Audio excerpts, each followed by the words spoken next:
తిరస్కరించే చర్యను అరబీలో కాఫిర్ అంటారు. అంటే దేవుని బోధనలను తిరస్కరించటం, సత్యాన్ని తిరస్కరించటం, దేవుని సందేశాన్ని తిరస్కరించటం.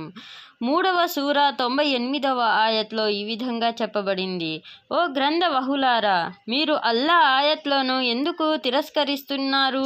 మీరు చేసే కర్మలకు అల్లాహ్ సాక్షిగా ఉన్నాడు అని ఓ ప్రవక్త వారికి చెప్పు.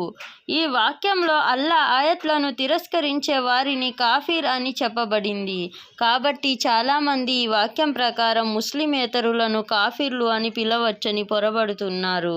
ఒక వ్యక్తి ముందు ఏదైనా విషయం చెప్పబడినప్పుడు ఆ వ్యక్తి ఆ విషయాన్ని కాదు అంటే అప్పుడు ఆ వ్యక్తిని తిరస్కారి అంటాము. అలాగే ఒక వ్యక్తి ముందు దైవ సందేశం మనం చెప్పి ఉండి అతను దానిని తిరస్కరించి ఉంటే అప్పుడు ఆ వ్యక్తిని కాఫిర్ అని అనగలుగుతాం. మనం ఏ సందేశం చెప్పకుండానే ముస్లిమేతరులు అందరినీ కాఫిర్ అనటం సబబేనా?